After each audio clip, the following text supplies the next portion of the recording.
And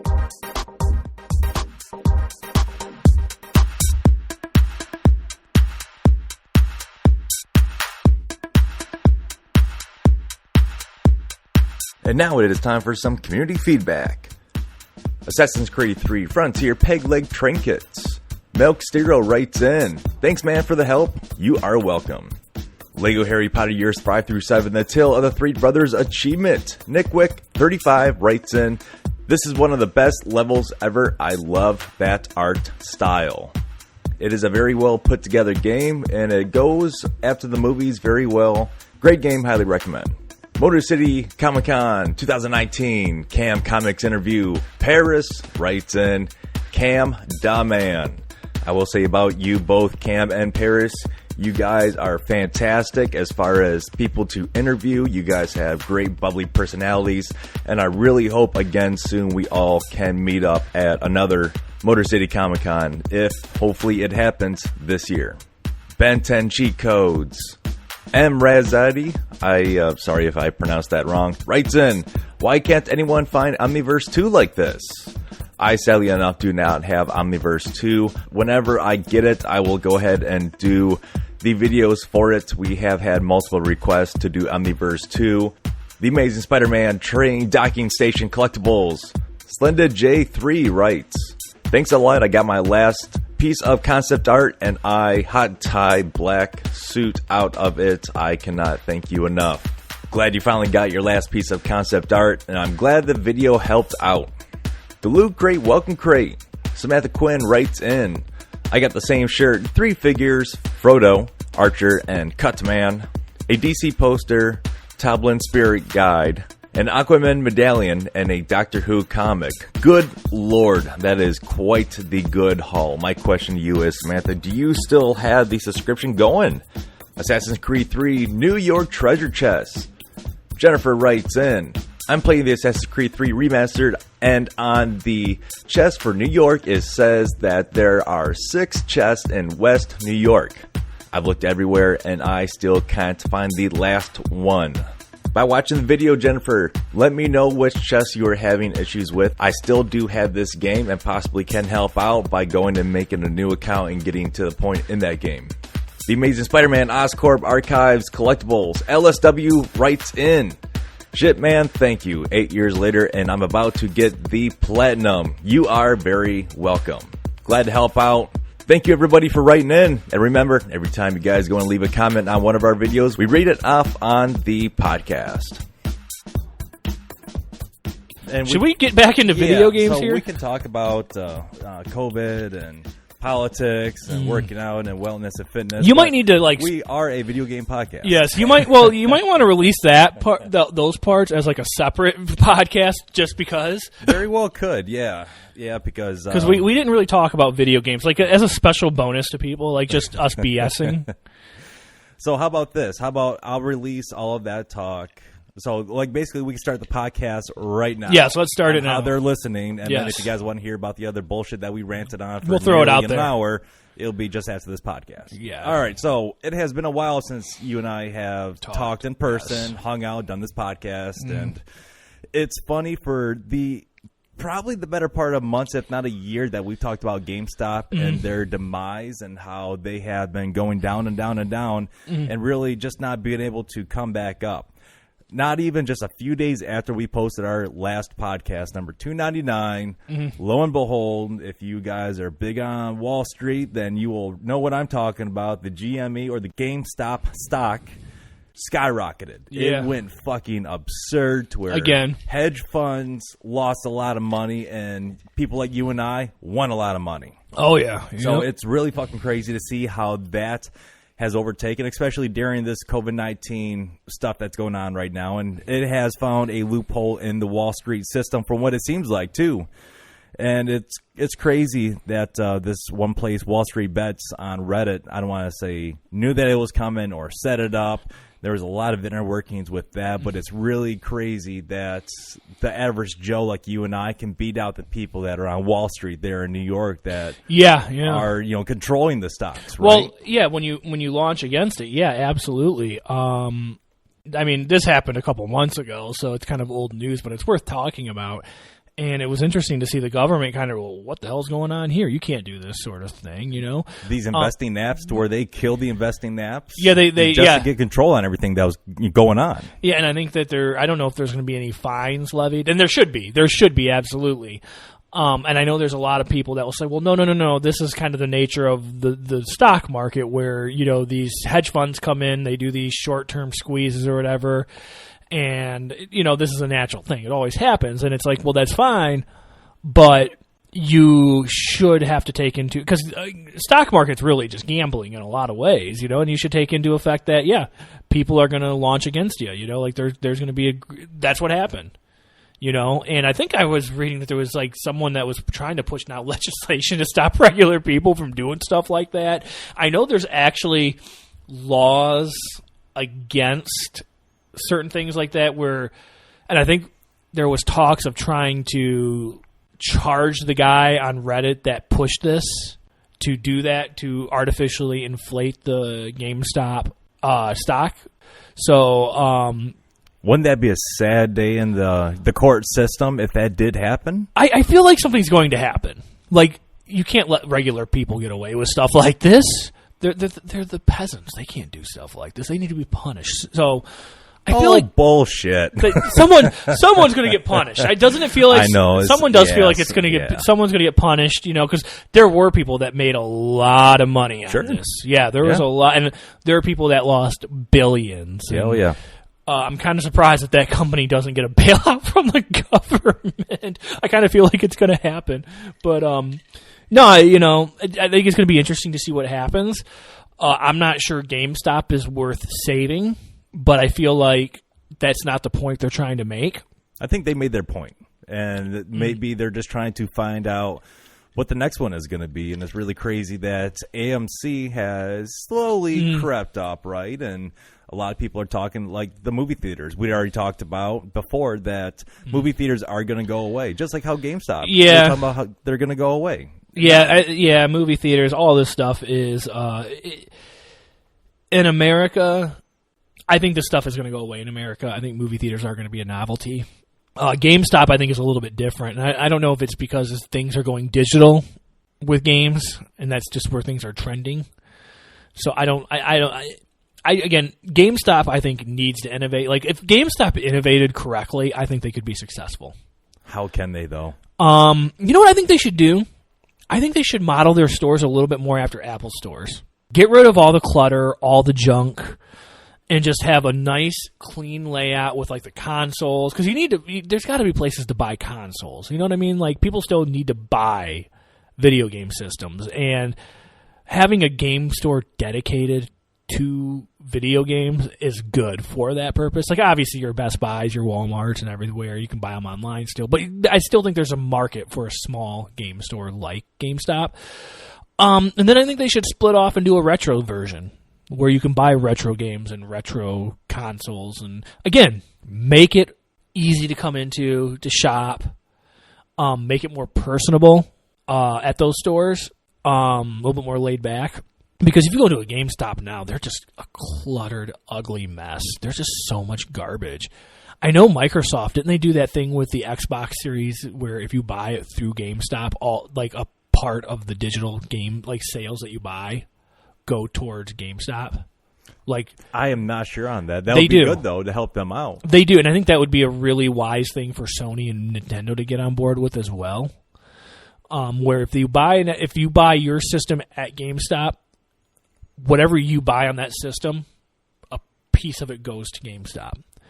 And I'm sure it's probably not a whole lot. It could be just pennies on the dollar, but it probably accumulates a lot over time. So I think that's probably a smart thing, because I do think you got to have a store like GameStop. I just think they need to really renovate the brand. I think that the brand is toxic. I think to the consumer it's toxic as a whole. And they need to change everything. I mean, I would argue they might even need to change the name.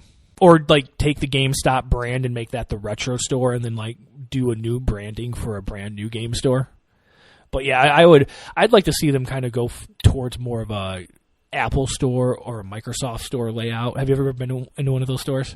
Yes, I've been to a Microsoft one. I have not been to an Apple one yet. The Apple stores are the pinnacle of just niceness. Like it looks very sleek. It's very videos and pictures that I've seen. It's very sleek. Obviously, their stores are designed for large traffic flow, and they have a lot of employees in those stores. Like they have like a dozen or so employees at any given time in those stores. Microsoft stores were pretty nice too. Not quite as nice as Apple, but they're still really nice. And I do think that, and they had an Xbox section at the Microsoft store. Oh, we sure hope so. And it looked nicer than the GameStop section. And I would sure hope so. Like that's their baby. Yeah, but like, why is it like GameStop not doing that? You know what I mean? Like, why? GameStop has so much. They got anywhere from probably Game Boy to the new consoles, right? I mean, they have a crap ton of stuff. Yeah, but this is why they need to cut down. They need right. And you know what they need to do? They need to get rid of, like, they have like 50 stores in a 10-mile radius. Start cutting these stores down. And I would, like I said, get rid of these smaller stores. Have like more targeted, bigger stores. Like Apple Store, there's one in Troy, there's one over in Novi, and then there's one in Utica. And that's a pretty good spread out distance, you know what I mean? In this area in Michigan. So that's a good, I don't know, anywhere from 10 to 15 to 20 miles apart, you know?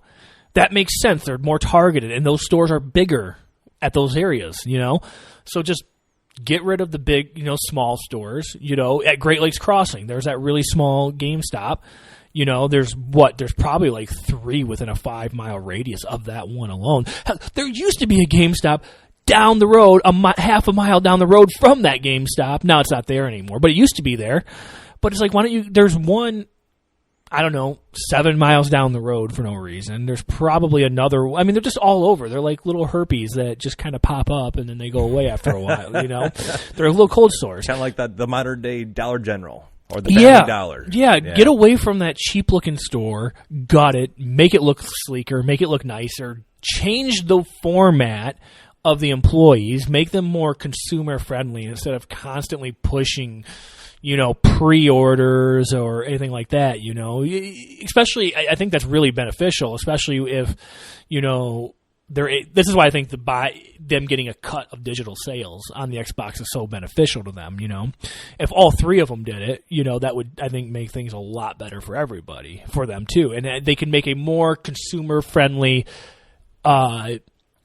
experience in a lot of ways. And then you can maybe do a separate retro store, because retro gaming is becoming big again. And you're seeing a lot of these smaller stores. Like around here, we got Disc Replay, and they're really nice stores too. Actually, they're pretty good stores for what they are. Before COVID hit, there was that big place down there in Auburn Hills, and it was nothing but like a LAN party gathering or a LAN party business, where you and 8 of your friends can go and rent this room, and everything's included, to where you can play whatever game you want.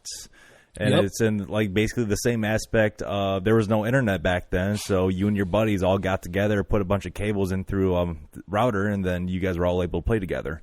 So it's weird to see how history there is repeating itself. Yeah, no, and I definitely agree with you. And I think that if you take the basic average GameStop and you make it a more consumer friendly, sleeker, more streamlined experience, you're going to get more people coming in. Instead of having a wall of games at this point, maybe it would be better one to where you can just imagine you got your Xbox, your PlayStation, and your Switch sections. Instead of physical games, do the cards and stuff for if you buy them digitally.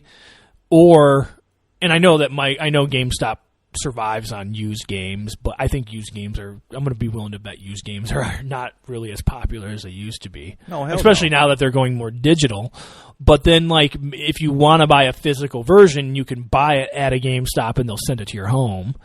Or you can pre-order it and they'll send it to your home. I think that would be smarter. You take all that inventory you have on that game floor, you put that shit online, you see it, buy it. Within a day or two, you get the notification, it's arrived to the store, or an associate is going to call you up and say, hey, it's here. Then you go up and you get it. Yeah, or they can send it to your home too, even. And then you have a big area. Typically, you would have 2 or 3 walls in any average store, right? Yeah. That's going to be dedicated. And then you can have one wall for the PlayStation, one wall for the Xbox, and then, possibly your last and third wall, a Nintendo, section, or even if you want just the new consoles or whatever it is, something that is going to be a lot more condensed and a lot more user-friendly. Yeah. No, I think that, again, it would just streamline the experience of going in and buying systems. To me, Apple Store is pretty much the pinnacle for that kind of experience. But, I mean, I'm not going to lie to you, man. The Microsoft Store, like their Xbox section was pretty impressive to go through. So that's what I'd like to see. Well, I don't think they're going to make any major changes because it's just how most of these businesses seem to operate. Let's talk about Microsoft. They have a lot of money, obviously, since they are helping GameStop out more than what Wall Street is. At least it seems to be the last couple of weeks. GameStop has been in talks of buying Discord. I have seen multiple articles on this one, and it's anywhere from $5 to $10 billion for them to buy Discord. Holy shit. Yeah. It's a lot of money. Obviously, they do have the money, right? Yep. Another game that is still going strong is Pubg on the mobile device that has hit 1 billion downloads and still counting. And they are releasing a lot of stuff when it comes to on the Switch. However, they are killing off Super Mario, or at least Mario. For what it sounds like, at the end of this month, March 31st of 2021, Super Mario 3D All-Star, Super Mario Bros. 35, Game Watch, Super Mario Bros., and the Super Mario Bros. 35 5th Anniversary Merch Collection are going to be removed from the sale stores. So this is the day, I guess, Mario dies, from what the internet is saying. I'm glad I got my copy of Mario 3D World, or 3D All-Stars.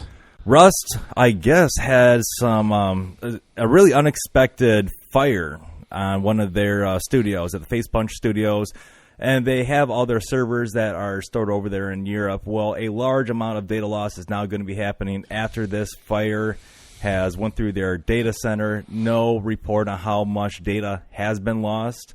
The game is still up and still playable, which is a very good thing for you Rust players out there. But I don't know how many people are going to be affected, and that's rather scary.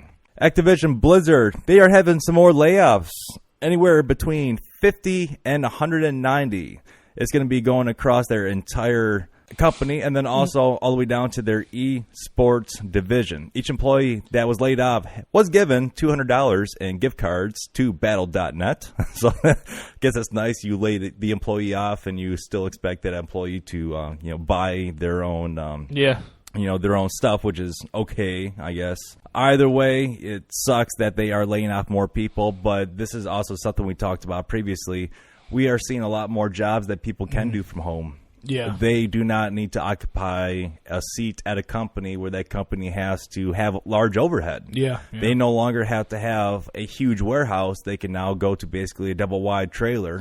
Whatever they need to do, they can condense that much. Yeah, I think once we start seeing companies get in the groove of things, I think it's gonna be kind of some growing pains over the next couple of years for it. But I think once we start getting into the groove, I think things will be more positive in that regard. Some lower news on the totem pole. Assassin's Creed narrative director leaves Ubisoft. Really no reason on why Darby McDivitt is leaving. Oh, I need to fucking vent for a minute here. Well, real quick. So he left Ubisoft after 10 years, and do you know why he left, or are you just ready? Probably for the same reason I'm leaving Assassin's Creed. Why? What's happening now? I was playing the new one, Valhalla. Right. And I was towards the end of it. And for some reason, let's see, my level had to be about 250. And I don't know what happened. I came back one day, and my game was not saving properly, auto-saving properly, and it picked back up to where I was like 138, my skill level. Okay. What was it before? It was like 250. Holy shit. It was a significant amount of the game. Because when I'm playing my game, I will turn off the system and just quick resume it. And that's how you're supposed to do the modern day consoles, because everything auto-saves. I have no idea why I went from 250, like nothing, like it was clearly auto-saving throughout the game. But then I come back and it's like gone, back at 138. And I'm like, fuck. this?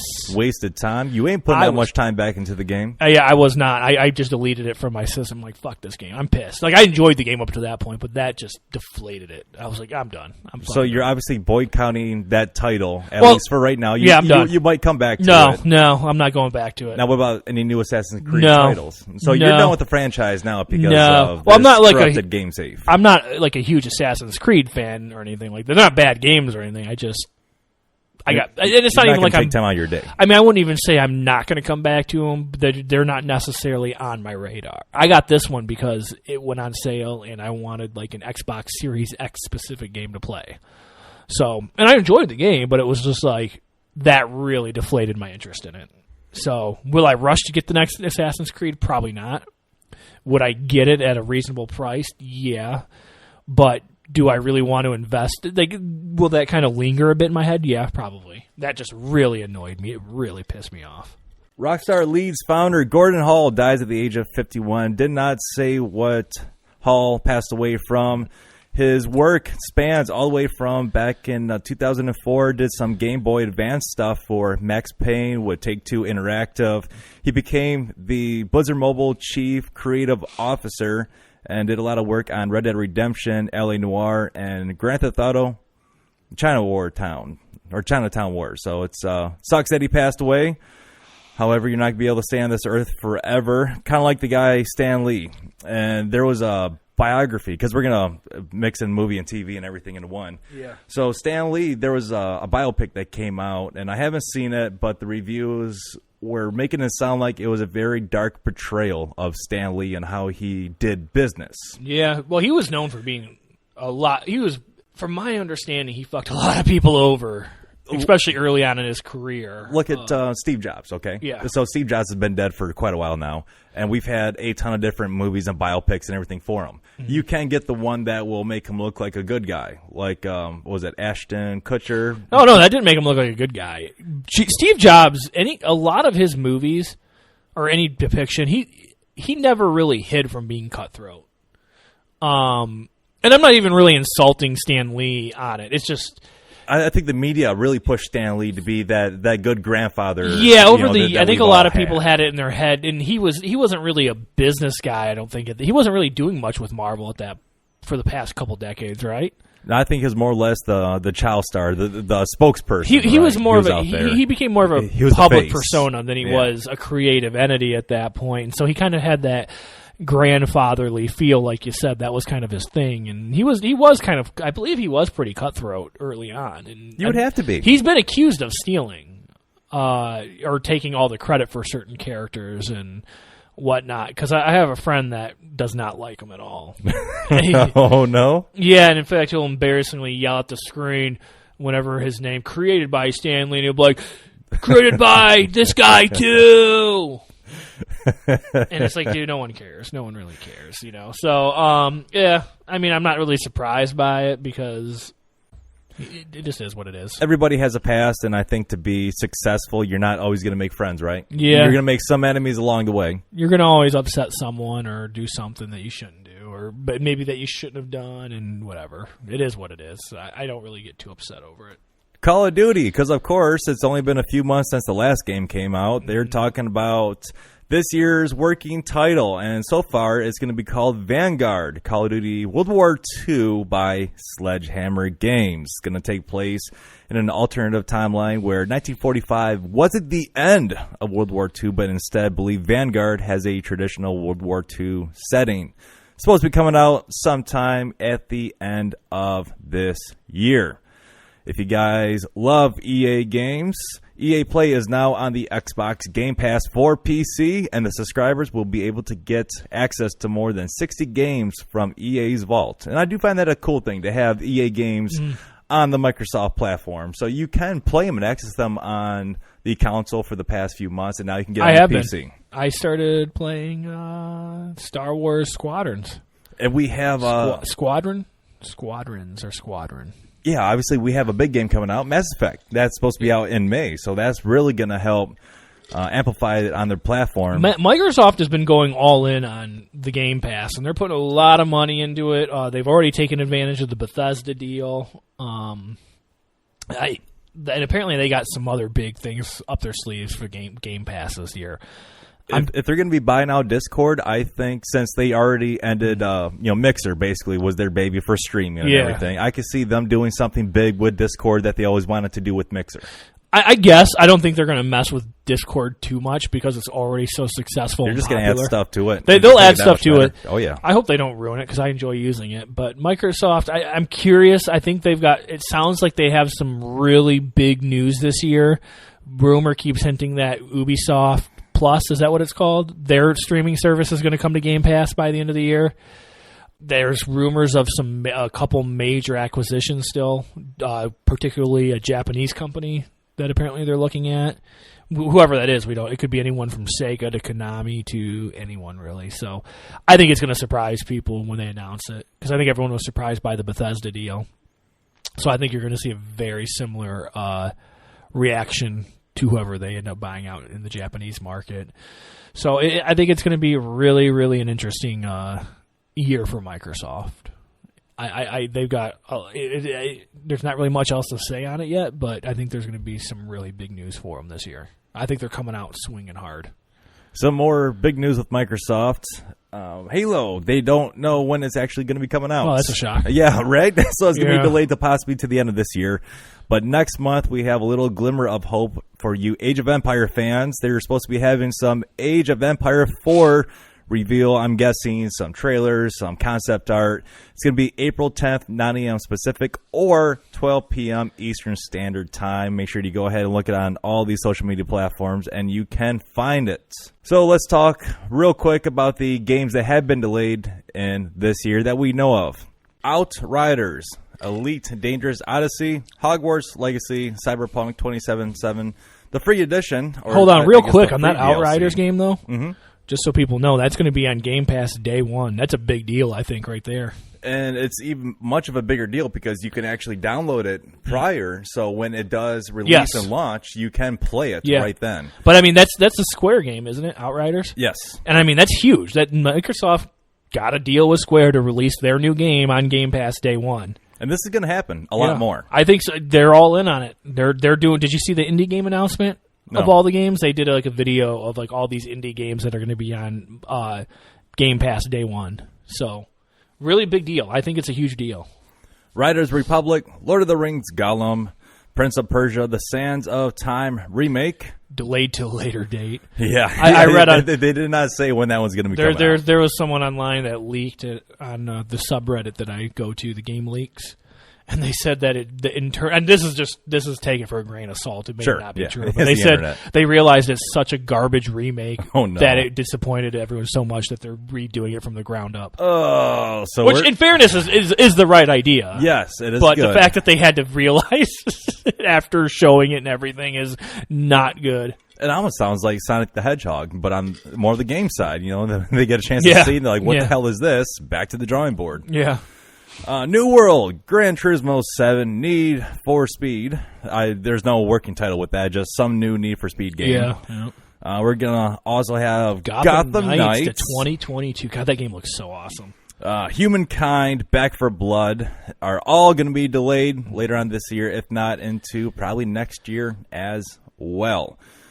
Two more things I want to bring up real quick. So Sony is saying that the PS communities are no longer going to be available starting next month. Now, you can still do talking and stuff like that, the messages through the app. However, the community app itself will not be up online. GTA Online, Rockstar awards a modder for significantly reducing the loading screen time by 70% by giving him $10,000. So he actually did this mod. It did so much wonders to the loading time that Rockstar gave him that $10,000 check. And that is quite fucking amazing, if you ask me. Mm-hmm. So good job for that standalone guy right there. And that is all I have for the games to talk about on this list. We are going to just mention one or two more quick things, and then we are going to be hopping onto the movie and TV section.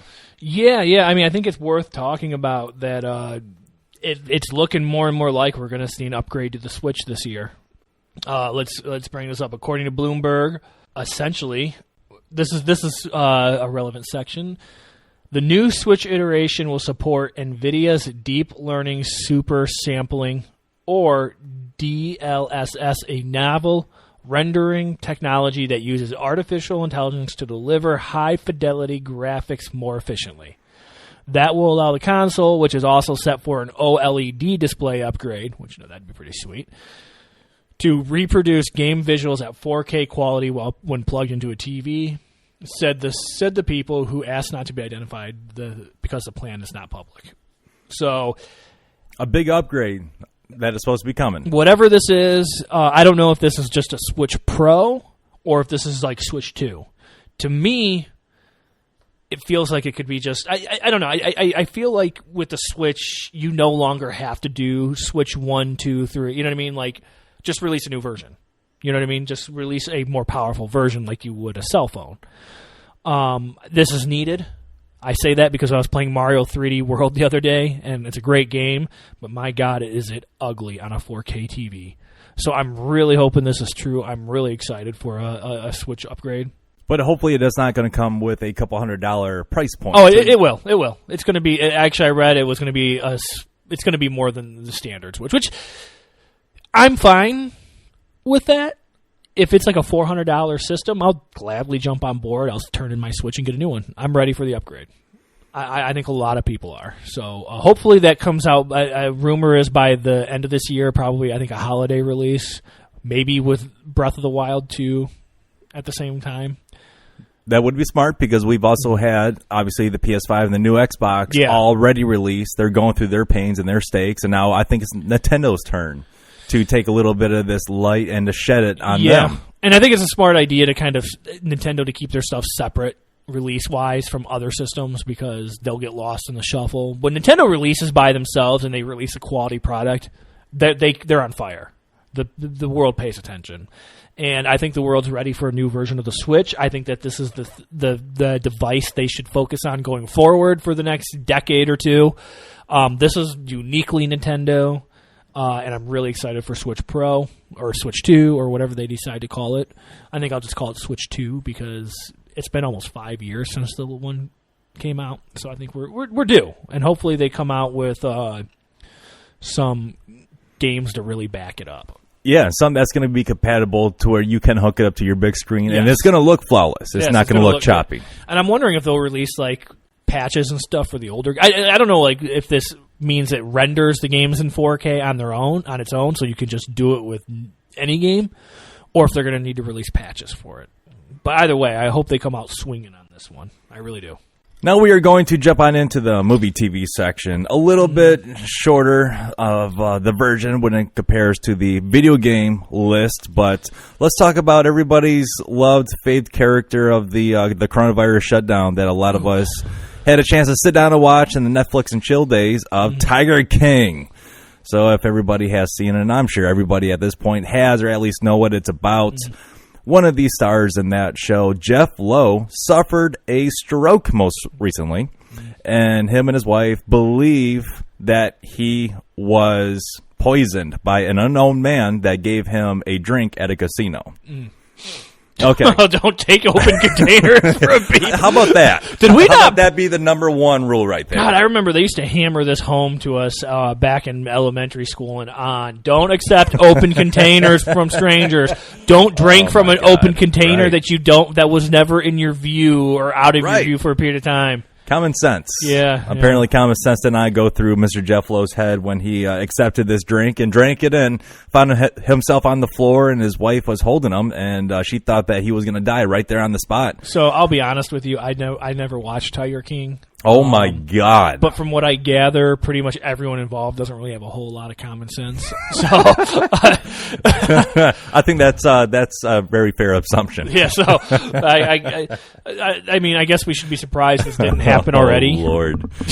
You think, though, okay, so you're now known, you're on Netflix, and just since you've never seen it, this guy does have an ego, some kind of a complex. I know of him. Yeah. Okay. Yeah. So given that, you would think that you're a little bit, you had this celebrity status. People are going to know you. So some random person going to come up and give you a drink that obviously is open, that's not sealed. Me personally, I wouldn't do it. No. I don't know this person. I'm at a casino. Yeah. It's a random dude walking up to me. Hey, man, thanks for the drink, but, I'm good. Yeah. That kind of thing. Yeah. No, I get it, yeah. Anyway, but you know what? Even if he did not have that drink, if it was a stroke, then probably it was going to happen anyway, right? All right, one more on the Tiger King news. Mr. Joe Exotic himself and his husband, Dylan Passage, are now seeking a divorce versus, them with each other and the media and all this kind of backlash that they're all getting. But Mr. Passage did reveal this on his Instagram account. So I guess the sad days for Mr. Joe Exotic from prison. I mean, if they can't make it, who can? I guess when the fame and the fortune and the love, they all went at the same time. True love just died. Yeah. True love died. All right. Rampage director has now been attached to the Sniper Elite movie. So Brad Payton is going to be the helm director when it comes to this new Sniper Elite movie. Obviously, this movie is a video game adaptation. It's going to be based in World War II. Curious to see on how the movie is going to go. I think it's just going to be another run-of-the-mill war movie, and they're going to somehow tie it into the video game franchise. Yeah. I don't think that's... I don't know anything about the video game franchise, but if it takes place, why would you need the Sniper Elite? Sniper Elite's not really that popular, is it? It's probably like a niche audience. Yes, yeah. It's not a Call of Duty title. It's not a Medal of Honor title. What's special about Sniper Elite that you couldn't just make a movie... A really stealthy person that's a great shot. Yeah, but I mean, it's going to be. Is there something special about it that they needed? Because they did that. There was that Jude Law movie years ago called Enemy at the Gate. He was a sniper. Do you need the Sniper Elite brand name to make a World War II sniper movie or something now? What is it? Apparently so. Yeah. What? I'm curious about what the. I wouldn't know. I've never played. I'm not even insulting the game. I don't know. What does the game have that's uniquely to the game that they need for the movie? It's not an insult to the game at all. I believe on what we're just talking about is that it's going to be a generic war movie, and it's just going to have this video game. They just assume it's got a built-in audience, so whatever. It's not a Nathan Drake. It's not an Uncharted to where they have a really weird side plot, and they have to do so much work. And speaking of that movie, that's done filming. When are we going to see it though?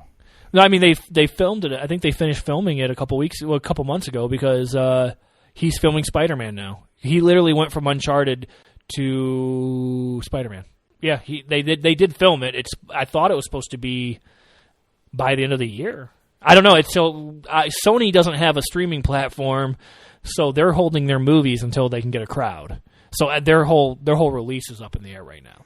So Uncharted, Spider-Man, I believe Spider-Man 3 is scheduled for December right now. Originally, Uncharted was supposed to come before Spider-Man 3, but they could push Uncharted to next year. So I don't know, but it's done filming as far as I know. So there is hopes. Well, technically, there's I mean, it may not come out until it hits. I mean, if it doesn't hit theaters, then it ain't coming out yet. But they could. It'll eventually come out. That movie's been through development hell so much, I doubt there will be a sequel to it. That'd be my guess. No. There's no way that How long would that sequel take to come out in the theaters? That took 10 years. Holy crap. This movie began getting made back in 2007. So, I don't think we're going to be seeing... I got a feeling unless this thing is a massive success right out the gate, you're not going to see a sequel. Ace Ventura 3 is now in development.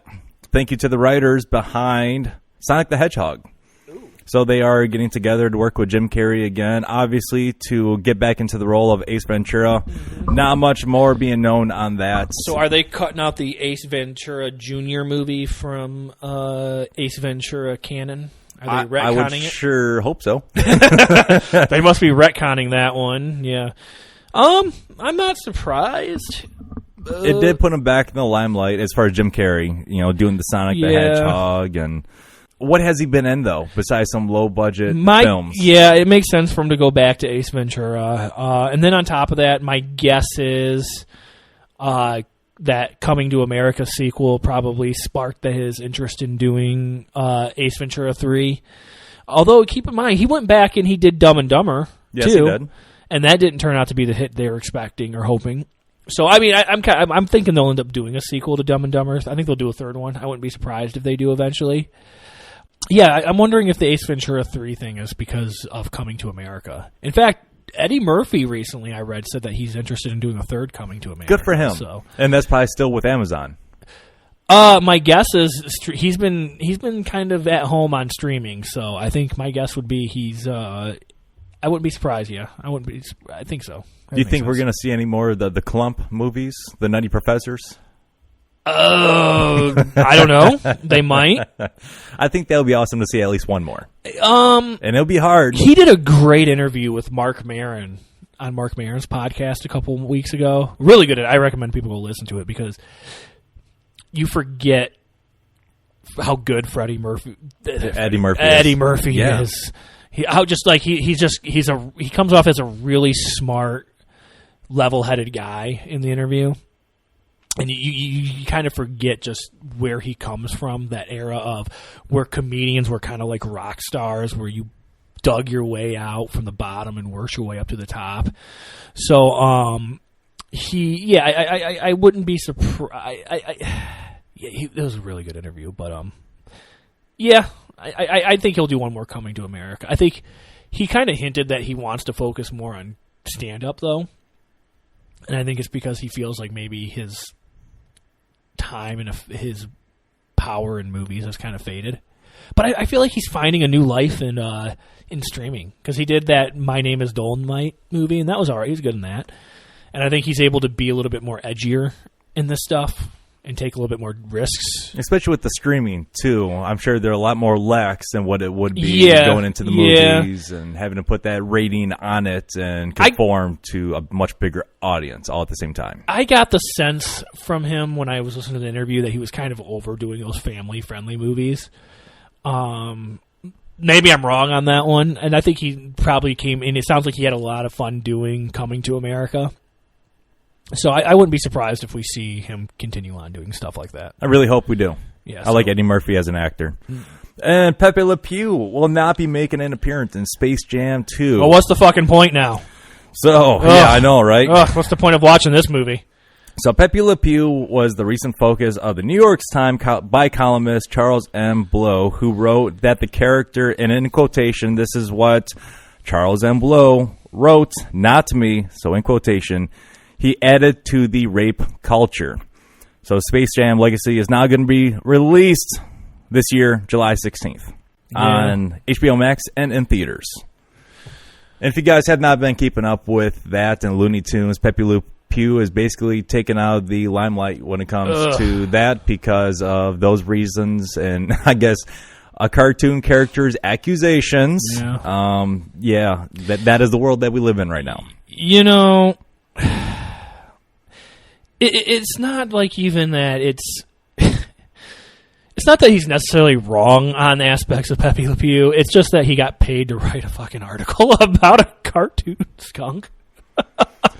Yeah, but then people take it very seriously, and they take it out of context to where, he was probably a lot of people's favorite character growing up, Looney Tunes. I remember watching Looney Tunes and him being in there. I didn't think there was anything wrong with it. I wasn't a big fan of the character. I just didn't care for the concept. I didn't like the cartoons of the character. Oh, so you were one of the people that boycotting the character then? I was boycotting the character at a young age. I was so offended by him putting himself all over. Wasn't it a cat that he was always chasing after? It was. Yes. She always like got a stripe down her back or whatever. He was always going after the cat. And he was always trying to get with her. And then that is, I guess, what is wrong with everything right now is that I guess he shouldn't be doing that. Yeah. He needed to invite her out to dinner more or watch Netflix with her before. I don't know. There was probably a line a couple times that he did cross. Sure. But was it an issue when he crossed those lines? Yeah. At that point? Probably not. I don't know. I guess like it's a different time now. I was not really a big fan of the just the character in general. Like they would like his cartoons. Like I watched Looney Tunes extensively as a kid, and that with him, and then the what was it? What's his name?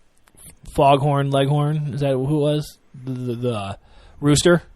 Sure, I can't remember. I know what you're talking about. I was not a big fan of that character either. Like I just didn't enjoy watching those shorts with those characters.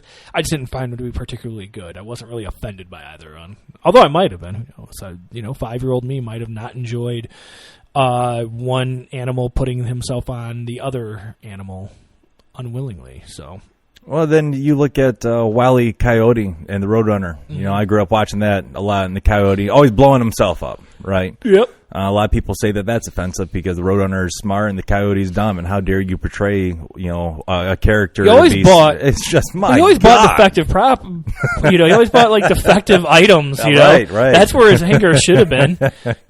You'd think he would learn his lesson to, you know, not buy from Acme, but he did. Yeah. Hopefully he didn't have stocks in Acme back then. Did they ever do... I could have swore at one point there was like some kind of short where he actually finally got the Roadrunner. I want to say yes. I want to say there was. Was there? I'm curious, and like he couldn't bring himself to eat them or whatever. Like, was there a thing like... I feel like there was. Yeah. Oh, you know, now that we're kind of mentioning this, I want to kind of talk... Did you... I watched that Tom and Jerry... And the movie was not good. But what was really cool was the animation they used for it. Like, it was like... Was it a good payback to the old animation? Yeah, good. Yeah, it was a weird movie because, like, had they just done, like, the movie where it was just... If it was, like, an hour and a half of Tom and Jerry, like a Tom and Jerry cartoon where they were just running around New York City trying to beat each other up, I think that would have been so awesome. But then, like, they just had this weird hotel story with, like, humans and stuff that just didn't really fit with it. And it was kind of like I didn't like that aspect of it, but I'm just watching it. The animation was really cool. It was well directed for what it was. I was really impressed by the animation side, and I just wish they would have just gone all in on it and just made it that for an hour and a half. But they didn't. When it comes to animation in movies, one more quick thing: do you think they're going to be coming out with another Sonic the Hedgehog? Yeah. They are. They're shooting it already, I think. I know that they have been talking about it, and it was as soon as the first one was out in theaters, it did so well, boom. Oh, yeah, that was going to happen. Yeah. Yes. Yep. Now, what are you looking to see out of the second movie? I don't know, to be honest with you, because my version... Because I like the first Sonic movie a lot, but, like, they're family movies, obviously. I wouldn't mind them going a little bit weirder. Weirder as in darker? I think you can go darker in some ways. I would like to see them introduce more characters, because Sonic has a lot of mythology. But I wouldn't mind if they, you know... It looks like they're going to have Jim Carrey be Robotnik more, you know... More like the Robotnik from the games and stuff. Yeah, I wouldn't mind if they go into some of the more fantasy aspects with them traveling between worlds and seeing all the different characters. I know the big rumor was Jason Momoa was going to be Knuckles. And I think you could do that with like the Chaos Emeralds and stuff. I think there's a lot of... If they want to go and... If they trust the audience enough to go in on and do like unique, weird stuff with Sonic, you can do that. And I think they can do that. I think the audience is on board with Sonic, and I'd like to see them I'd like to see them break away from that and maybe go in and go to some of the weirder aspects of Sonic. I think you can do that with Sonic. But if they follow it up with I expect it to be a more by the numbers sequel, like the Alvin and the Chipmunks sequel. I expect it to be more of the same. I'd be pleasantly surprised though if they go in like on Sonic and do some really cool weird stuff. We should talk about Justice League. Nothing like this has ever been done in film. They literally revived a film that bombed. It's a 4-hour cut. The fan base got what they wanted. They got the Snyder cut. It was impressive, and now the fan base is lashing out because they want more Snyder movies. And they are waging an online campaign to do this, too. It's big. They're going after it, too. And it's weird because... It's funny because... WB is the Flashpoint movie coming, or I guess it's just going to be The Flash. It's going to reset the whole DC universe going forward.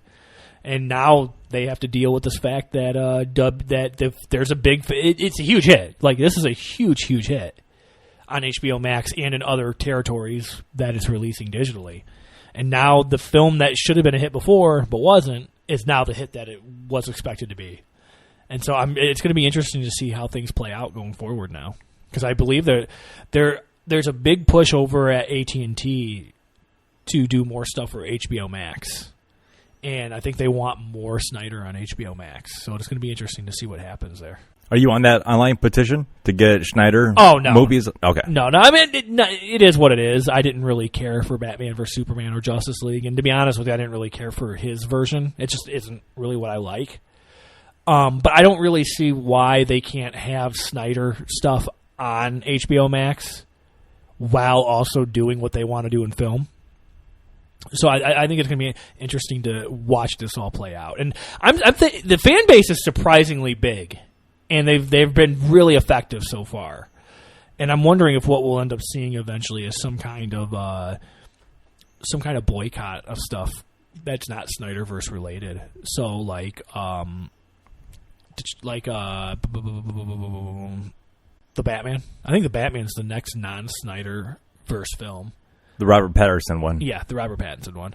Because technically speaking, the Suicide Squad movie coming is still in the Snyderverse. It's a sequel to the Suicide Squad, even though it's by James Gunn. So, and that one did have a trailer. That one came out yesterday. Really good. I love. I cannot wait for that. For that movie. That's my most anticipated movie of the year is the Suicide Squad. I thought that looked really good. I think that's about it. I think right now. I think it's worth noting, obviously, we talked about it earlier. Disney announced that Cruella and Black Widow are coming to Disney Premiere and Theater Day 1. I thought it was interesting because Cruella is sticking to a May date, and originally Black Widow was going to be out May 7th. But Black Widow now is pushed back to July, which I think is interesting with them basically putting it on Disney Premiere. You would assume that they would just release it on May 7th, but they aren't. So I think there's like this big push by people to say that this Disney Premiere experiment isn't paying off, but I think it obviously is, because if they're going to put Black Widow on it, then it probably tells me that they're doing pretty well on Disney Premiere. I wouldn't be surprised if going forward this is the new standard for Disney. If they do both on the same day, they can really see their profits on where it's coming. If it's going to be coming from the theaters or how much is coming from the streaming service. Well, how many people are how many people are staying at home, how many people are actually going out. But you got to keep in mind also that the people that are the $30 they get from Premiere, that's all profit for them. Oh, that's hell yeah. right in their pocket, whereas they have to split that money with the for theater. ticket sales. You know what I mean? So I could see why they would like this Premiere access thing. And I'm going to be honest, my brother actually, I'm borrowing my brother's Disney Plus account, and he actually bought Raya and the Last Dragon, so I got to sit down and watch it. And that was a really good little movie. I would never have gone to theaters to see it, but he bought it on there, and I watched it a couple times, so I got the money out of it, and he watched it a few times. So between that, we probably saved in a lot of ways like $30 in tickets. So and that $30 that he spent for Raya went to Disney, and I got to imagine that's got to be a nice profit for him. That would be my guess. So it is, at least. But yeah, it's going. I think it's going to be. I think with streaming the way it is now, obviously WB signed a deal where next year their movies will be 45 days in theater exclusively. Paramount is doing 30 to 45 days. They're trying to preserve this. Like we had this conversation earlier, the theatrical experience. I don't think it's going to be preserved as well as they think it is in America. And then Disney. I think Disney is going to... I wouldn't be surprised if they continue on with Disney Plus or Disney Premiere access going forward, because I think they're probably making some pretty good money. I just don't think theaters are going to be back to normal ever. I think they're done. I read online that analysts think that we're going to be looking at 80s level of return. Like the theater flow will be similar to what it was in the 80s. And that's just they're not going to be able to survive, or you're not going to be able to get big budget movies. Like, you're not going to get your Avengers on that kind of theater turnout in America. So I think I think a lot of those deals that are put in those windows, I think a lot of those are going to change very, very quickly, because they're going to realize that the money just isn't there anymore like it used to be. Think about it also like this too. So the last movie that was the highest grossing was probably Avengers Endgame, right? Yeah. And that's probably going to stay the last movie that will be the highest grossing. Technically, Avatar has eclipsed it again. But that's what? Yeah. Well, they re-released Avatar in China. Oh my god! So China is money. So China's going back to theater in full force. In fact, they're going back even greater than they were before. I think China going forward is going to be the driver of box office, and that's why I think in America, in particular, you're going to see a change in how they handle theater movies, because they won't need to focus on America as much. The money's going to be in streaming in America. And I wouldn't be surprised if Europe follows suit shortly after. But I think China will be just the driving force of box office going forward because they can release Black Widow in theater in China. And it'll do. Assuming, in theory. Although right now I read the trend in China is American productions are kind of losing interest. Like they're losing interest in those because the Chinese film industry has caught up with Hollywood in terms of production. No shit. So Chinese produced films are breaking records now. So I do think you're going to see like a completely different approach in America and maybe even in Europe for releases as opposed to what they do in China, which I think will be just your normal theatrical releases for the time being. That's just my prediction. Prediction that comes with time. We shall figure out, hopefully, that answer. Yes. Now, when it comes to COVID and all this stuff, you and I have talked, and you recently got vaccinated. So Yes. how was that experience going through and having to get the vaccination, knowing what you know about it, going into it? I mean, did you think that you were going to get sick, having some kind of the strain of the virus now into your system? Oh, funny you say that because I did get sick. Well, yes, you did get sick. I did get sick. And, yes. It wasn't bad, though. It wasn't bad to the point where... I was out for a day, at least. But you weren't telling me that you lost your sense of smell and taste, and you're having these bad body aches and the flu-like shits. I had flu-related symptoms, flu-cold-related symptoms. So body aches and chills. Yeah, Okay. I got. So it's actually an interesting thing. I got the Johnson & Johnson version. I technically qualified for it a while ago. And I signed up for it a while ago, and they never got back to me a couple months later. My other job, they brought in Rite Aid to the warehouse, and they administered the Johnson & Johnson vaccine. Everything there right on site. Yeah. So I just showed up and during the work hour so they could pay me to do it. It was just literally go in, and they took my information because I'm not insured. So they told me not to worry about it, and they just injected me, and then they had me wait 15 minutes because they said that it's so experimental, I guess. Technically, they need to make sure there's no reaction. So that obviously made me feel confident after they injected me already. So I'm like, oh, no. My question is, what are you guys looking for? Yeah, wait, what? Are you waiting for a third arm to grow in at yeah. a relatively fast pace? I mean... something might happen, and I'm like, you don't have any, like, ambulances or EMTs here or anything. Maybe you should have some just in case one of us have a reaction. But I was happy to get it, and I was expecting to feel it by the end of the day. Like, I mean, you get injected with a dead virus, essentially, so I kind of figured that was going to happen. Right. And I actually felt fine. I didn't feel anything. And then actually I woke up the next day, and I actually felt great still. Like, I was feeling pretty good. And I went to the gym, and I'm working out, and I'm doing my thing. I'm actually having a really good gym session. You know how you're like... You get to the gym, and you're just having that really good stride at the gym, like everything's just hitting really well. But then, like after about like an hour and a half at the gym, it hit me all at the same time, like everything all at once, and I just like I literally fell to my knees at one point because I just hit it, like it just hit me.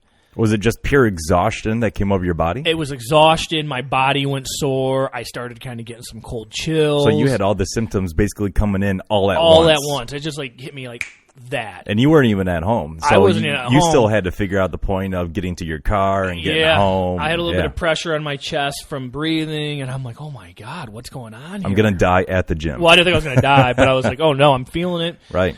So I just jumped in the showers at the gym, which felt good. It took me forever to get out of that shower because it just felt so good on my completely sore muscle because like my whole body was sore. And I just got home, and I actually drew the tub and soaked up in the tub for a while, and then I just laid down for the rest of the day. I couldn't sleep at all because of it, but I was resting my eyes the best I could. I was getting those cold chills, a little bit of fever. And then after a few hours, I took some Motrin because I've read that I've read a lot of mixed reaction on Motrin. How so? So I've been told by a couple people you don't want to take Motrin after you take the vaccine because it could eliminate the effects of the vaccine. That was the original warning. But then I ended up talking to my mom about it that day, and she ended up reaching out to my aunt, who's a nurse, and my aunt, she had the Moderna vaccine, And the second vaccine kept her she was out for a week with the second vaccine for the Moderna. And she actually said, no, just take the Motrin, you're fine. So I ended up taking some Motrin, and after I took some Motrin, after a few hours later, I felt better. So it would be weird to think that you have this dead virus now in your system that is multiplying your cells, basically getting through your body. And if you're going to take a simple OTC pain reliever, that's going to kill off this virus. And yet people have had so many illnesses and sicknesses, and almost at this point, we probably know at least one person that has been affected by it. And it's crazy to, that kind of stuff is out there. But, yeah, it is still experimental. It is still very early on in all of these recovery stages. Yep. Now we're finally starting to get the vaccines, and people are starting to go out there and get them. And it's nice that you can get the COVID testing right down the road here at the local CVS or, like you said, Rite Aid. Yep. So before you had to find a place, sit in your car, wait for hours on end, and now this is so readily available. It is nice, but it is still not under control, and that's the scary part about it. Yeah, and I never had any I never got the COVID test itself. I just never was in a position where I needed it. And I'm happy to have the vaccine now because I'm going to be doing some traveling out of state soon, and it's just easier for my jobs where they do want you to quarantine for 2 weeks after you leave state. Now they're not going to make me do it because I'm vaccinated, so it doesn't really matter. And now here's the weird thing, because I do believe still the WHO and the CDC, they have said now that you are vaccinated, you no longer have to wear a face mask. No. The word is you have to wear a face mask, but because you could still pass it to other people. It's ridiculous. So now you become asymptomatic to where you do have it, and now the question is, can you pass it to somebody else? Well, the science early on was asymptomatic people don't really pass it on. So that was always a thing. But it was so funny because my manager at one of my jobs, like I'm going to be honest, I've never really. So let me explain this very thoroughly, because for some reason there's this like people seem to think that there's two camps of people that don't believe COVID exists, and then people who think know it exists and it's really dangerous. I knew full well it existed, but I was never afraid of it because the science, said that I would not be at risk of dying from it. If I got it, I would quarantine and do what you got to do, you know what I mean? But my manager was petrified of it at one of my jobs. Like, he was absolutely petrified of getting it. I'm not sure why. He might have been at risk. He might have had some pre-existing condition I didn't know about. It's not my business to ask him. Right, because what's you versus your manager? Is there a large age group? I mean, is there something... He's around my age, so he would, in my eyes, he would fall under completely fine if he gets it. You know what I mean? I could be wrong, but he was petrified of getting it, and he ended up getting his vaccine early on. And it was interesting because he's been buying into... I mean, I'm going to word this very specifically. He's been worried about the effects of, I think in his mind, if you get it, you die. You know what I mean? There's a lot of people that have that mindset to where if you get COVID, you're going to die. Like, it doesn't matter what age you are, you're going to die. And now that he's gotten the vaccine, it's interesting. And I find him interesting because I think he represents, not to be political, I think he represents like a moderate Democrat view. Like, I think his like, if I listen to him, that's where I think he falls. So I have like my finger on, like, I think his finger's on that pulse. So I get a pretty good view of that from him. And I think it was interesting because he's like, I got the vaccine. He's like, I did everything I was supposed to with the masks, social distancing, doing all the things that you got to do because that's what we were told to do. And he's like, I don't think this is going to last long because he's like, I'm hearing now they're telling us we got to keep doing social distancing. We got to do the mask. And he's like, I don't think it's going to last much longer. He's like, if we're supposed to what's the point of getting the vaccine if we still have to do all these things? He's like, I think we're going to start seeing those things go away, not necessarily through the CDC or the WHO or whatever, but just generally people getting the vaccine and just like, I mean, they're kind of ignoring it in a lot of places now. Oh yeah, they are. But he's like, I think you're going to get the people that once before weren't ignoring it and following the guidelines are going to start not following the guidelines because, they did what they were supposed to. They got the vaccine. People aren't going to wear masks forever. They're not going to social distance forever. He's like, I feel like I'm kind of getting to that end of the line now. So I think just by judging what he says, I think that is not going to be a thing that we do. Just because I think his finger's on that pulse, not inherently. I mean, inherently. not like consciously. I think he's a really good representation of that type of person, which is a lot of people in this country, probably even the majority of people. And I think he's kind of fallen on that, hey, we did what we were supposed to do. We're going to move on. We're going to go back to kind of living normal and see how things fall. That's what it seems like a lot of people already have been doing, at least for these past couple months. And, even before the vaccines were really out there, going to gas stations and, something that I pretty much have to do every other day just to get gas in the car because of my daily commute, right? And when I would stop at a gas station, doesn't matter which one I stop at, there's always that sign posted there in the front, the governor's order per whatever the junction number is, whatever that bull crap is, that where you can look it up and find more information on it. Although it has that on there, the clerk, the workers, the guy that's stocking the fridge, the people that come in and going, I'm the only one that has a mask on. Really? So big time. Oh, my goodness. Everywhere I go, I usually see masks on people. It would be a very rare occasion. Well, that's probably because of where I have to travel down to or where I have to work. Is that maybe they just don't fucking care. I don't know what it is. But even up here, the grocery stores, you'll get a lot more participation with that. Mm-hmm. However, it is not going to be ever 100%. You're always going to have that person. And it doesn't matter where I go, because 2 weeks ago I went down to Great Lakes Crossing and I was going to go see Mike, and he wasn't at a station. So I just walked around. I went into a shoe outlet just trying to look at some shoes. Mm-hmm. This lady didn't have a mask on. She goes in there, and she just becomes irate when she is asked to put the mask on. Mm-hmm. And, you got security standing out in most of the stores because you can only have a certain number of people in there. So it's very interesting shopping like that, and I can see how a lot of people can be on edge. And just seeing how that whole thing unfolded, I just walked out of the store. I didn't want to be involved with it. It puts a bad taste in my mouth of when, hey, simply just put a mask on. Fuck you, I'm not going to. It's just, come on. If it's going to be the rules, I understand, but it's not going to last forever. It isn't going to last forever. I'm typically in the, boat of just do it and get it over with. Right. Just be compliant. I do think, and I think we're approaching it quickly, even more quickly as, these vaccines go out there.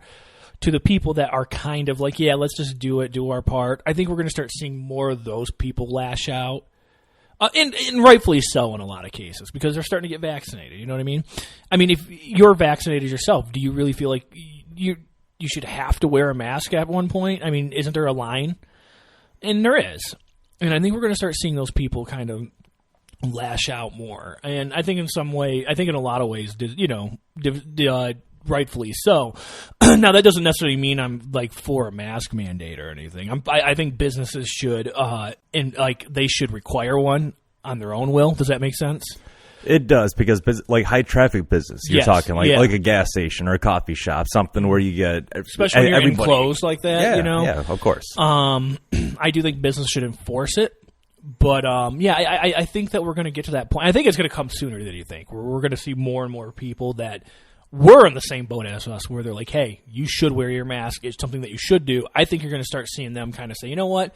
I did what I was supposed to do. I'm vaccinated. You know what? I'm done with the mask. And I think you're going to start seeing them get annoyed. And in a lot of ways, at one of my jobs, I interviewed a woman who basically said, why should I wear a mask? I live a really healthy lifestyle, like an extremely healthy lifestyle. I go out of my way to make sure I live a healthy lifestyle. It's not my fault other people don't live a healthy lifestyle. And actually, I was reading an article not too long ago that COVID, really the people it affected the most were obese people.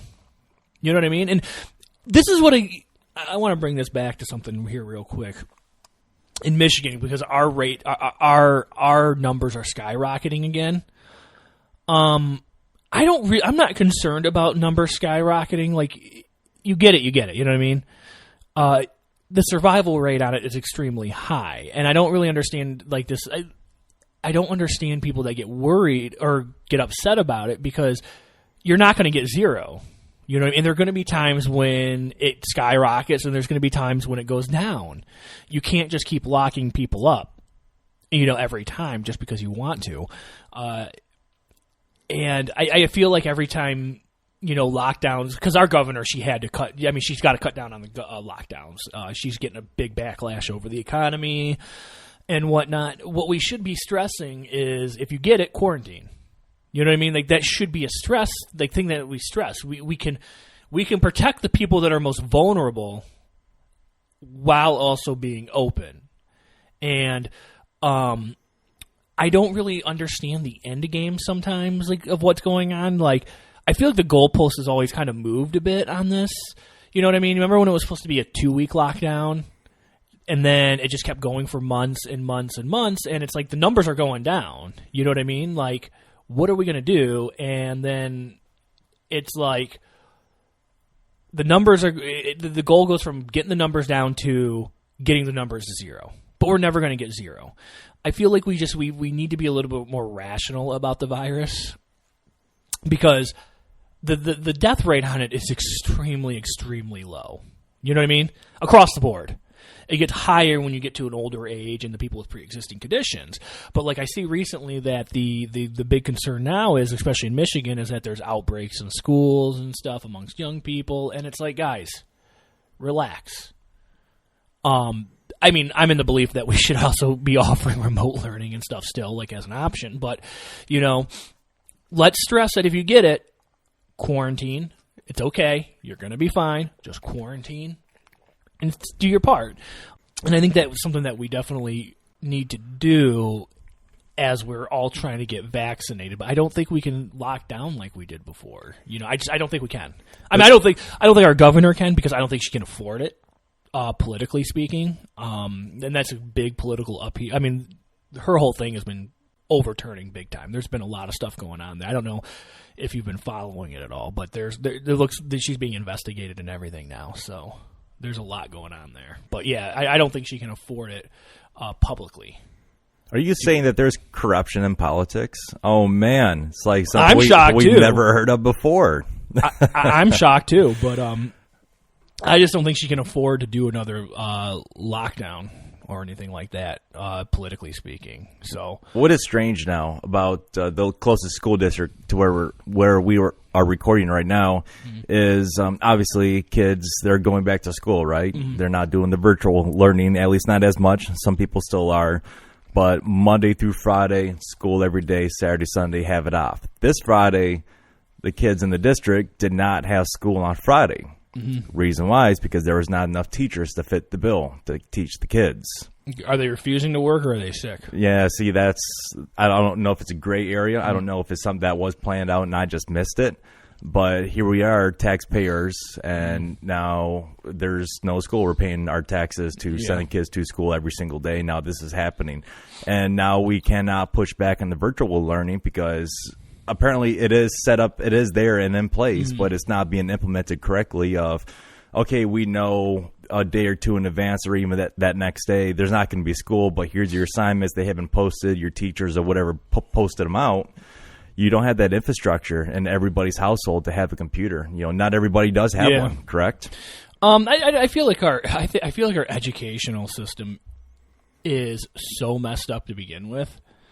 I believe that COVID opened up a lot of issues and a lot of areas of concern for a lot of things. No, it did. I mean, they're still teaching kids the same way they taught us. You know what I mean? Like, you go to one class for an hour, they cram you with information. They go to another class, they cram you with more information. They do it 5 days a week, 8 hours a day. Like, I don't remember much from high school, man. Like, that information doesn't retain. And this stuff should be, like, worried about. Like, if you're a high school student in America, all your math, your science, your English and all that stuff, you're redoing all that stuff in college. And how much of that college information do you retain? Honestly, you retain more of it in college just because of the fact that you go to a class like twice a week for like 2 to 3 hours a day, like at a time, and they just tell you the important stuff. They don't cram the information in. Like, it's so funny. I feel like we would benefit from taking some of those ideas from colleges and implementing them into high school. And obviously, like in Michigan, they're just trying. I remember when I was young, it was the MEP test. Did you guys ever have the MEP test? Oh, when yes. You were young? Yep. My friend said they got rid of it and they replaced it with something else. It took me. I remember one time in high school, I showed up late on accident because I overslept. And it was a MEP test day, and the teacher had a meltdown. Like, because they're freaked out because the funding and everything's based on this stuff, and it just made me I never realized that you're not actually graded on the MEP test. Like, it doesn't affect your grades. The school is basically graded on how many kids take that test. And how well they do. Yes, correct. And I'm just thinking, oh, wow, I didn't need to worry about that test. I could have just randomly put down a bunch of answers, and I would have been fine. Fuck the school. They don't give a fuck about me here. They don't. I get over I don't get wrapped up into this thing where teachers are so emotionally invested in the students. It's a job. You know what I mean? And in a lot of ways, you yourself, it's a consumer. You have kids that go to school. You know what I mean? And you're paying for it in a lot of ways as a taxpayer. And if you don't feel like the job's being done, or it should be done a different way, you should have a right to voice it. But then it's like you always get these teachers. I know so many teachers, too. I've met so many teachers over the years. And they have this weird set way of doing things. And if you question it, they get mad at you because they love your children just as much as you do. And in a lot of ways, because they're not their kids, that makes them, like, better than you because they do it out of the kindness of their heart. You know what I mean? Well, they're also getting paid. I really give a shit about kindness of the heart. They're getting paid, but they don't want to talk about getting paid. Right, you know what I mean? Exactly. They're not doing it for the payment. Right. Of course. Not even though in Michigan teachers get paid pretty well with amazing benefits. I remember I was dating a teacher once, and she was just talking about the issues that the students were having. She worked in the inner city, so that came with a whole slew of problems. And I'm like, well, do away with homework. Just do away with homework. That would help so many families out that are poor. That would change everything for poor families because now their kids aren't stressing about the homework and they don't have to worry about doing it. You know what I mean? And she's like, well, we can't do that. They got to have homework. How do we know what they're doing or if they're doing well? That's like, going to be up I to don't know. the family. What about that's up to the parents. What about the 8 hours you spend with them 5 days a week? Doesn't that tell you something? And it would the idea that she was offended that I said do away with homework. Like, how could you do that? And in fairness, it's like we're set in our ways. I remember when I was young, my fourth grade teacher, she made the announcement at the beginning of the year, I'm only going to give homework on Tuesdays and Thursdays. And she even said, like, I don't feel like it's necessary. I don't want to stress you out, And naturally, my mom being my mom, she went in there and she fucking threw a bitch fit at her. She's like, I want homework nightly. And the teacher's like, no, you're not getting homework nightly. She's like, I want it nightly. Because that's how my mom thought, Well, that's really old school way. It is. And that's probably how they were brought up. That is, every single day they had homework. And she just kept saying, she's like, I don't think homework's as effective as you think it is. She's like, I don't care. I want it nightly. And I want, and she's like, I can give them more worksheets to do. She's like, but I want it graded, and I wanted to, that's how my mom is. She just got caught up into that. And it was so funny, actually, that you mentioned the remote learning. I was talking to my mom about it not too long ago because my mom's, even though she has no kids in school anymore, she's got an opinion on it, and she wants you to know she does not like remote learning. And I'm like, Mom, I would have excelled at remote learning in high school. I hated high school. I hated going to high school. Like, I was miserable in high school. I didn't do any work. I hated getting up. I hated going. It was...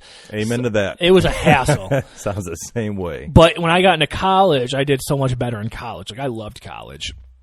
And in fact, I did really, really well in my online classes in college.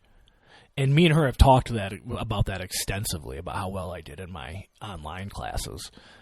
And I'm like, I told him, like, there's no way you would have ever let me do remote learning, ever, even though I would have excelled at it. Like, I would have excelled at doing that, and you would never do it just because it's not the way it was done when you were young. It's interesting because I do know some people that have young kids, and they would tell me, it took a while to get going with remote learning, but once we got into the groove of it, she's like, a couple of my friends were like, it worked out. The school system I work for did hybrid for a while. It was working out. It was working out where they would come to school a couple days a week and then they would do online for the rest of it. And I think I'm surprised that they aren't continuing with that. In fact, not only are they not continuing with it, they just ditched it out of the blue. They just, screw it, come on, everyone can just come back. Let's just come back. It was crazy. It's funny you say that because the teachers don't want to be back right now. How do you force? I mean, there's nothing we can do. We can't make them. They're taking a stand. They don't want to go back, you know? And if they are going to force this online continuing learning, that is all right. I do believe there's that disconnect that you do not get. Like us, we are interacting in the same room. Yeah. We're able to read each other's body language in real time, not through a webcam. When you're doing this remote learning, I can just see a lot more mistakes that can be made of. If it's not just going to be because you're not going to expect little Johnny at the age of 6 or 7 years old to set up the computer, go through all the crap. You're still going to have some kind of supervision. So if that supervision is not there, then little Johnny is now going to be falling behind. And now little Johnny that used to go play with kids on recess and all that and hang out and meet new friends, now it's on that social aspect is basically not there. And if you want some kind of socializing going on, now you have to talk on a phone, or you got to be on a computer, or there's something that you can still do it, but it's not going to be relied on just that one kid or that. You know what I found interesting about it? I thought it was interesting that schools with remote, this is like where I'm coming back to, that they have they're set in their ways, and it wasn't working, is they're set in just, okay, we're going to do it virtually, but we're going to just be structured like a school. So you're going to go from one class to the other virtually. Wouldn't it have been easier to just have the teachers film the lessons and then post them on YouTube, and then students can watch the lessons and do the work to their, to their own. Doesn't even have to be YouTube. Some kind of cloud media, some kind of OneDrive that is through the school. I'm just using YouTube as an example. I get that. I mean, wouldn't it make sense? And then it's like, instead of because one, you're not having a teacher explain things over and over again. They just do. If you were to take a teacher's lesson and condense it to an actual video, it would be like 20 minutes long, right? And then that would free up the student to watch it whenever they want, and as long as they're doing the work and everything. And like you said, if you have your own online system, you can check who's watching the stuff, and then they turn in the work virtually, so they're doing it. And then they can reach out to teachers through email and whatnot to set up one-on-one meetings if they need to. You got people in power. This is what I hate about our education system, is that we put people in power who keep telling you that this is the way things should be done, and it's like, well, why don't we do it a more practical way? A more practical way would be to film the lessons, you know what I mean, and then just put them online for the students to watch in the class, and then let them go from there, and then let them interact with the teachers one-on-one, which would actually open up for more one-on-one time with the students. Even if it is only virtually, or even if they want to, they can go in for an hour or two in the school to do a sit-down one-on-one, which would be safe in a lot of ways. But again, you get people, and they went through college, they know this stuff, they know child psychology, and it's like, none of this it wasn't working. There was a better way to do it, but we can't change it because the people in power have told you how it is, and that's how it is. I mean, again, you had kids that did virtual training at school, right? How much easier would it have been just to have a online 20-minute video that you watch of the lesson that you can do at noon, 1 o'clock, as opposed to waking them up at 8 a.m., having them sit in front of a computer for an hour, take a break, sit in front of a computer for an hour, take another break. You know what I mean? Like, how much easier would that have been on you and your family? A lot of the lessons are already up there. So when it comes to that aspect, I'm sure every school district and how they have it set up is different. Yeah. So, and that example of homeschooling within, a close reality, close life, yeah, it was set up to any time of the day they can get on, they can log on. Okay, so they allowed that there with. Oh yeah, so, of course. As long as the paperwork or the assignment was turned in on that given date, and they had a lot amount of time to get each assignment done, which was good. Yes, perfect. There's still opportunity to contact the teacher or have some kind of tutoring, so that was still there. See, that makes more sense to me that way. So like this is the only time I heard about it. Everyone else I know was basically like, my kid had to be on their computer at 8 o'clock, and they would bounce from class to class virtually till 2, 3 o'clock, and it was a struggle. And even some of the teachers I know would be like, a lot of times kids wouldn't show up, or there'd be so many technical issues, and then that would be a headache. This would be a headache. That would be a headache, and I would always ask, I'm like, well, why not just do the videos? Yeah, like, just why not send the do lessons then? Yeah, just do the videos. They can click on them. They can watch them over and over again. They don't have to ask questions. They can rewind it. If they have questions, they can email the teacher. The teacher can be, because a lot of the teachers would be in class doing this stuff. They could just be there, and then they can be ready to answer any questions that are necessary. Like, I just think there was always an easier way, but all the methods I heard were basically, no, they're doing tutoring, they're doing classes virtually, like they're real-time virtual. You have to be up at 8, doing this stuff. And they would, you'd hear stories that, students would just sit there and play video games while they're in class. Yep. They would do this, they would do that. They wouldn't be paying attention. They're not supervised, yeah. But it's like, most parents are probably working in the morning, afternoon. So, again, this is why it would be easier to just have the classes recorded, and then they can do them at night. It may not be what going to school is, but at least it's, it's flexible. You have to be flexible, that sort of thing. And it just made more sense to do it that way, And I thought that's what we were going to do in our school district, but I was wrong. So. It seems 10, 15 years ago that they were doing a big push on closing a lot of schools just because there's not funding. So they're merging high schools, basically how we had locally here, Lapeer East, Lapeer West, right? Got rid of West, turned that into the new Innovation Center, and had basically the West go to East, and everybody was just now at the Lapeer High School. So you have a lot of that rebuilding, and what have we gained from that? I mean, we're still losing enough teachers to where we cannot get the teachers into the building to teach the kids. And I understand there's a lot going on. So the virtual stuff, it is going to happen. I mean, it's a matter of time. It's already happening. Yes, it is a matter of time before it fully takes over, and the kids are not going to have to go stand down at the end of the road for 20 minutes, wait for some stranger to come pick them up. Of course, it's not a stranger. It's a bus driver. Although in some cases there might be a stranger. Yeah. So it cuts down on a lot of ways to where you're one of those paranoid parents, to where you're constantly worried about your kid, that your kid did get picked up at the bus, or your kid's not getting bullied at school, or something else is happening, or you make sure that your kid's eating his lunch, whatever it might be. So there's so many things that are questions now become answers, but it's now all going to be up to that person, you as the adult, to make sure your kid is getting up early, signs on, eats, does all the stuff that he would normally do throughout the day, but now has to be confined to the walls of the house. I mean, hell, it might not even be in a house for a lot of people. It could be an apartment. It could be something small to where that was a kid's outlet, is going out to school and being able to go out and do that kind of stuff, because maybe at home they don't have a lot. I think COVID changed a lot and really put us in that. Yeah. I think it did a permanent. I think there's going to be.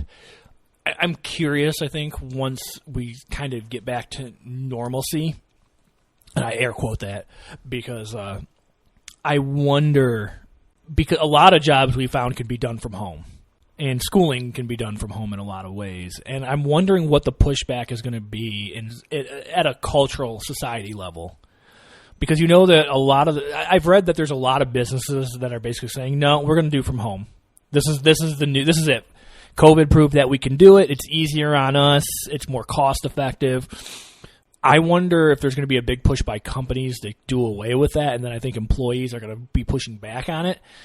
Because I think for a lot of businesses, and I think it's going to extend to schools too, I think that for a lot of it, it was proven that you could do a lot of this stuff from home, and people would rather just be at home, and it's better just to pay them. Think about how much office space they could cut down on by just having people work from home, which means smaller buildings and less energy being used. A whole lot less of a liability, too, having a worker being possibly injured at work, or you knowing that you have to keep a toilet water running or a drinking fountain running to basically supply that employee for whatever they need. They could shut down that section of the building to have them stay at home to where they're using their own gas, electricity, their own food intake. It's a whole hell of a lot cheaper. Yeah, Big time.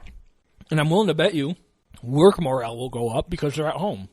So, yeah, you might not be there to control them having the TV on in the background, but they'll be better. They'll be happier because they're at home. They'll be happier. They'll Biggest be happier, thing right which there. Means their productivity is going to be up and the work's going to be better. So, I don't know. I think it's I think it's a win. I think it's a win-win. I think it's going to be interesting, though. I really do. I think schools are going to be the final frontier of what's to come. It's going to be funny. You're going to probably want to just release this portion as just a standalone that's unrelated to the video game because of the it. COVID edition. Yeah, like just like a BS hour portion that you could throw out there. But yeah, I think schools are going to be the final frontier for that. That's going to be the final battle because I do think there's a big pushback for one. To send students back. I think it's going to be interesting. I really do. And I think now is the time that, at least in America, I can't really speak for the rest of the world, but I think in America, we got to really think about our education system from top to bottom and restructure it. And I think now is the time to do it. You know, it's funny because I felt that way about movie theaters, and people keep telling me to fuck off on movie theaters. You know, I was a hardcore theater goer. You know, I love. Oh, you had the AMC fan club membership card. Yeah, I mean, you had the whole 9 yards, where you had your own little seat reserved in advance, and you knew where you were sitting in the theater. Mm-hmm. Oh yeah, big time. Like I was a diehard. I was a theater enthusiast, and then COVID hit, and I just started watching movies on my 60-inch 4K HDR enabled TV with surround sound, and I realized that going to see a normal movie is not worth it. You know what I mean? And I keep getting yelled at by other theater enthusiasts. No, they're the best. It's the best way to see movies because it's on a big screen. And it's like, yeah, but I'm watching a 2K resolution image stretched across a movie screen, and it's blurry. And then, you know, the colors are fading out, and the sound, you might not be up to par, and the seats are garbage. And then I got to deal with other people. You know what I mean? My mindset is, there's this big worry about movie theaters and what they're going to be when this is all said and done and, you know, whatnot. This is a time for movie theaters to start innovating. They're running on technology that they updated back when Star Wars Episode 2 came out, back in 2002. You know what I mean? Like 2003, these digital projectors. This is old news, you know? You got to, like, bring it to the new, you know, you got to upgrade. And like, it's so interesting to see such a pushback from theater enthusiasts over this. Like, well, no, they don't. They just need to have movies exclusively. You know that. You know, it's like, okay, Disney announced Black Widow is going to Disney Plus, and it's going to theaters same day. Disney Premiere, sorry, which is $30 to buy it on there. And it's like, you get a lot of people that are like, well, why would I want to spend $30 to watch a movie when I can just go to the theater and pay $10, $15? Okay, that's a fair point. But here from this perspective, if you're a family of three, $30 is what you're going to spend, at least $30 for a ticket. If you're a family of four, you're spending $40. So already right there, buying the movie on Disney Premiere is already worth it because not only that, you're going to have access to the 4K version, and it's going to have HDR and all the surround sound that comes with it right here in your home if you have that stuff. And most people now are upgrading to 4K TVs because they're cheap. You know, people are just naturally buying new technology for their homes. Look at that right there. Yeah, exactly. That thing's like, what, 80 feet tall? It's 82-inch 4K, I mean 5K, 8K, whatever fucking K TV that it could be, right? The technology is now here to where, you already said, that right there is affordable. Probably 15 years ago, that could have been a $2,500 to $3,000 TV. Yeah, now it's like $400. Yeah, it's amazing. Yeah, and it's an incredible image. It looks great. You get a nice little surround. You got yourself a sound bar there, and it's fantastic. A lot of these sound bars, it's all Bluetooth. Yeah, you don't have 50 fucking wires running to three different things. So right there alone, you already paid for it. And then the kicker of it all is, when you buy Black Widow for $30, you can watch it over and over again. So if you're just like a hardcore Marvel fan, how many of these Marvel fans go and see Marvel movies multiple times? They probably go see them 2 or 3 times. Sure. Right there. You've already saved your money. I mean, hell, if you're going to go see it in 3D, you're going to jack that price up a little bit more. Yeah, if you go see it in 3D, if you go see it in IMAX, if you go see it in Dolby. I mean, and around this area, that's around $15. Imagine how much it is to go see those movies in Los Angeles or New York. You're probably looking at like, what, $20, $25 for a premium ticket? I mean, it's like... You can make the argument, okay, yeah, but IMAX is the superior format because it's big and the sound is big. Yeah, that's fine, but what I'm trying to say is the line between quality at home versus theater is so thin now that the pros no longer outweigh the cons. And it's like, why wouldn't I rather spend $30 at home to watch Black Widow? And I can watch it like 3 or 4 times, you know? And then it's like, even the argument of, well, it's just going to be unlocked in a couple months, 3 months, because Disney's now putting their stuff up like 3 months after, or they're unlocking it for everybody. And it's like, well, yeah, but they're going to put it theoretically 3 months later after the movie theater. That's how it is for like a DVD sale, right? Or why would a digital release? We're in a new era now, and it's like, why would I go spend $15 to watch it in theaters when I can just wait for it to hit Disney Plus, in 3 months? Of course, I think that window shortens because they've hinted as much. So I think when they do away with Disney Premiere, it'll be like a month between theater and launching. WB announced, that their movies in 2022 are going to go to theaters for 45 days before hitting HBO Max. I'm not going to go see the Batman in theaters. I can wait 45 days to watch it at home in 4K. I already got a HBO Max subscription. I don't want to go in and watch it. I'm not going to drive to the nearest theater, spend $20 or, well, more like $10, $12 on popcorn and pop, and then hope that the theater is clean and that the seats are comfortable and that the screen isn't torn up and that the sound is working, and then hope that the other people that I'm sitting in there watching the movie with aren't going to talk or play on their cell phone or do any of that stuff. Why? I'll wait the 45 days.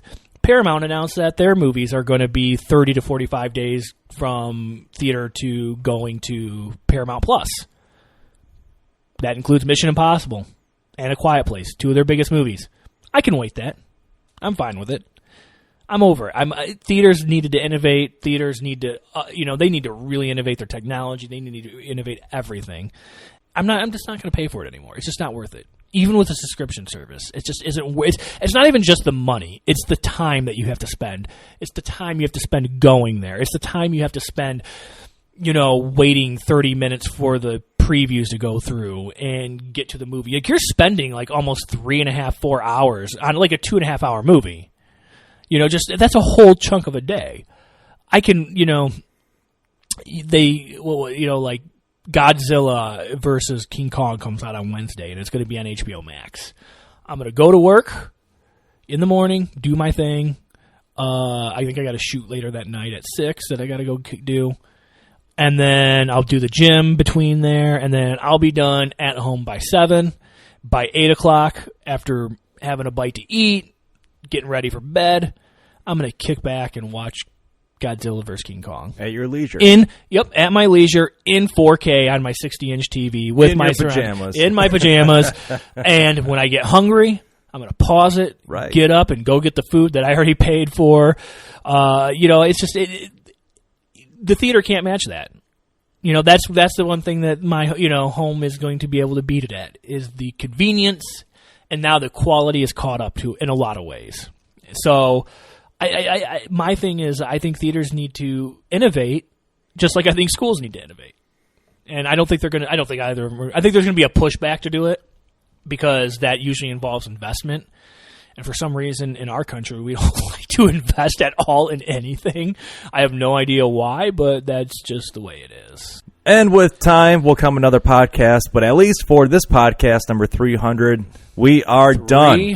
300 down, another 300 to go. God, if we could have had a celebration if we didn't have rules that we couldn't have more people here. That is a bummer, because Leo was going to be in the area relatively soon, but he's well stacked. I haven't seen Mike in a while. I think the last time I saw him was like the last time I was here with him. And it's crazy to also think about how long all of us have known each other. It's been probably, the better part of almost 10 years? Yeah, almost 10 years, yeah. Yeah. Yeah, so, that would be... God, we're getting old. Yes, we are. Yeah, we both have some more gray hairs on our faces and also on our tops of our heads. But, hey, I guess that's the best opportunity for a fat joke is, hey, what you been up to the last 10 years? Gaining weight. Well, thankfully, I've lost a lot of that weight now, so... not me as much, but you've maintained weight. You've maintained shape too. Till the next podcast, my name is Steve. Ricky. Thank you guys for listening. Thank you for tuning on in, and we'll catch you guys on for the next one.